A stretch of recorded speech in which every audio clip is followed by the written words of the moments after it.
Welcome back to another episode of the 10-minute round.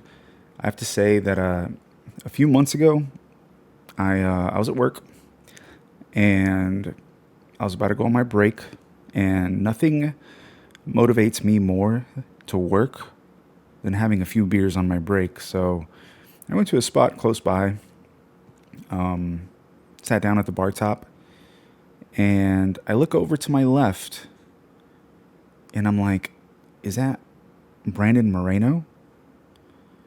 And it was. I immediately got on my phone, like the little girl that I am, and I texted my brother or a friend of mine. I'm like, hey, I think I see Brandon Moreno at this place that I'm drinking at on my break.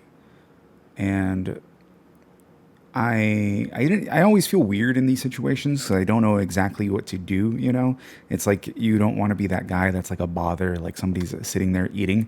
But I had to tell Brandon Moreno that I once made a video about him, and it got like a bunch of likes. It was shortly after he won the belt, and I had to I just wanted to show him the video. I'd be like, hey man. So I walked over, I said, hey man, are you Brandon Moreno? He was like, yeah. He was really nice about it. I showed him the video. He thought it was cool.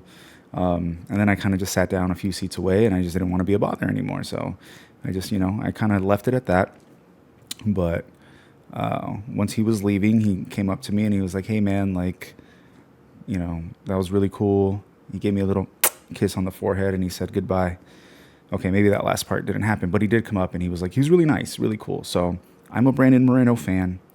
He is fighting this weekend against Amir Albazi. And he's coming off of a 2-fight losing streak. He lost to Alexandra Pantoja and he lost to Brandon Royval back in February. I think this thing when I met him was like a few months after the Brandon Royval fight. He decided to take a little time off, And I think that in this fight, there's an opportunity for him to get back on track. I think that there's a version of Brandon Moreno when he's at his best that can he's one of those guys that he could probably beat anybody in the world. The only thing is, I don't feel like we saw that in his last fight against Brandon Royval. It was like a very uninspiring performance. Instead of kind of going in there and putting it on Brandon Royval, he was just kind of, from what I remember, like he was trying to get this one-shot KO. He really just kind of relied on throwing these I think overhand rights, and that was kind of the game plan. Is just like, I'm just going to land this punch, and it wasn't working out for him, And Brandon Royval, I think, ended up winning by maybe like a split decision, so it was close. It wasn't like Royval completely dominated him or anything like that, but it was close. But it didn't seem like the Brandon Moreno of like old, Like there's times that we've gotten to see Brandon Moreno fights where he looks unstoppable. And so if that's the guy that comes in on Saturday against Amir Albazi, he has a great chance of winning. For Amir Albazi, he's a guy who hasn't fought in a while. He's been out for like a year and a half. His last fight was against Kai Kara France, I think, sometime like in like early 2023 or mid 2023, something like that. I think he won that by split decision, and he's kind of a guy who he's never lost in the UFC. I think he's 17-1, and he's never lost in the UFC. I believe, I could be wrong, but he's a very well-rounded dude. He's strong. The dude is strong. If he gets like top control on you, it's really difficult to get out from underneath him. His boxing it's not the best boxing, but he's very functional in his boxing. Let's say that. Like he has a nice quick jab.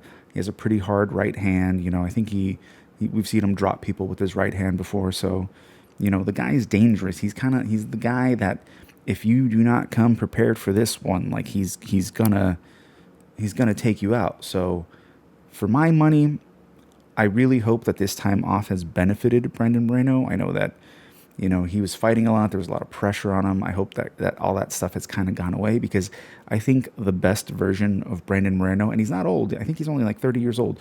The best version of Brandon Moreno, I think, can beat Amir Albazi. So that's going to be who I'm going with for Saturday.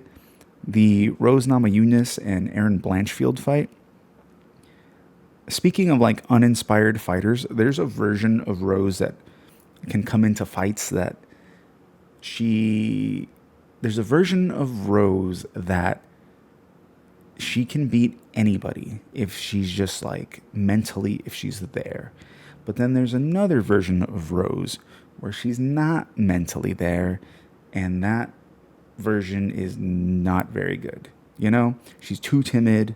She's too, she's over there kicking at air. We've seen it a few times now. She was in probably one of the most boring fights of all time, but she's coming off like a 2 fight win streak, I want to say. I think, who was the last person she fought? I think Tracy Cortez, which Tracy Cortez, not at that level. That's a fight that she's supposed to win. I think she punched her eyelash off, which is pretty gnarly. But besides that, like, if you consider like an opponent like Erin Blanchfield is a fucking dog. Like, she's a dog. She's a girl who, she's gonna go in there and she's looking to win and she's looking to hurt you. And I do think that Erin Blanchfield is going to be the stronger of the two fighters. So what she kind of has to do is she can't play the Rose Namajunas game, where if she lets Rose just stand on the outside and just pick her apart, for however many, I think this one is at 5 rounds. I want to say it's 5 rounds, but I'm not sure. It's a co-main. I want to say it's 5 rounds. If she lets Rose just pick her apart from the outside, that could be how the fight goes. Other than like, she has to kind of avoid, maybe like a surprise head kick by Rose. I think in the grappling department, they're probably going to be pretty even, but I think Erin Blanchfield's like strength is going to give her a little bit of an advantage over Rose in that department. So I think that if Erin Blanchfield can just come in and just kind of bully her and just kind of, get her up in the fence and not let Rose get into her own game, I kind of think that she can beat Rose. I don't know if she finishes Rose.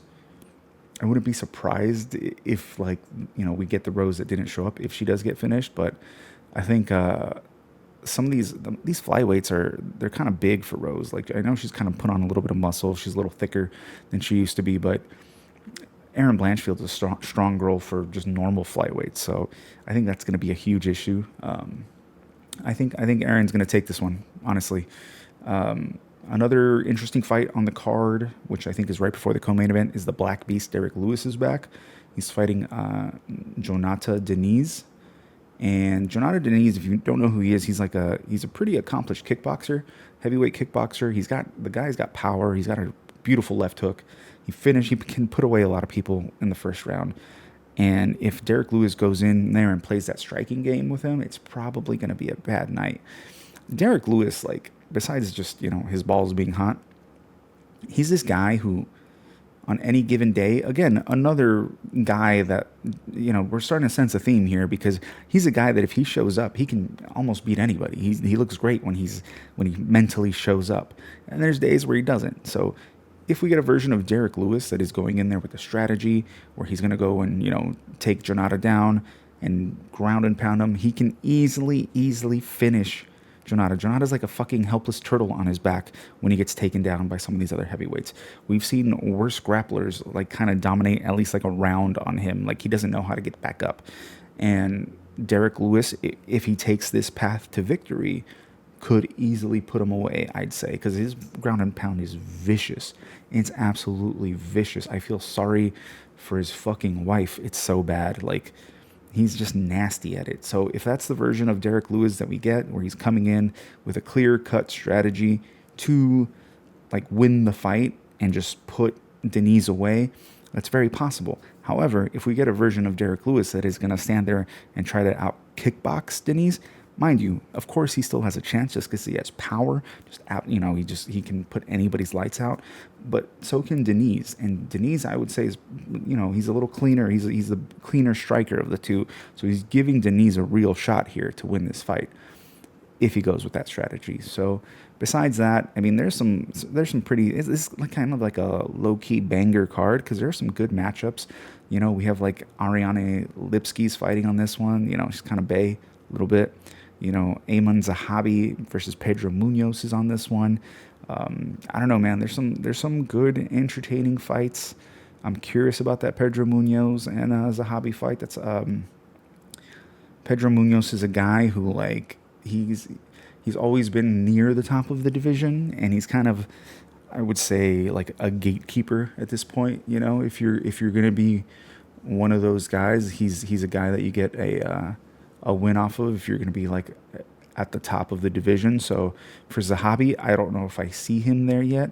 I'm trying to think who he fought last. I honestly don't remember, but I remember him getting a pretty good win, like one of his last fights. And then what's his name? Mike Malott is also fighting in this one. Mister Canada, he's getting his redemption because I think this one is in Edmonton, so he's getting a redemption fight in front of his peoples against Trevin Giles, which is a very winnable fight. So I'm pretty stoked about this card. You know, it's not the biggest name value. It's probably not gonna get a lot of people watching it. But if you do check it out, there are some fights on there that are gonna be pretty entertaining. You know, I'm rooting for Brandon Moreno. Obviously, dude's the toughest Lego builder in town. I hope he wins. Just as a fan, we'll see if that's actually what happens. You know, Amir Albazi, he's no bitch. We'll see how much he's improved in all this time off that he's had. The other thing, speaking of that, Amir Albazi pulls out of so many fights, which is the reason why not only he hasn't been super active, but just like I don't know if he's ever going to be consistent enough to like kind of get into that title fight. I mean, I'm sure if he beats Brandon Moreno, they'll probably give him he'll be in the he'll probably get like a fight against Brandon Royval. Speaking of, so like he's almost there, but we'll see how it goes down this weekend. I don't know. I don't know if I have anything else to say about this one. So, yeah, I think I'm going to end it right there. Peace.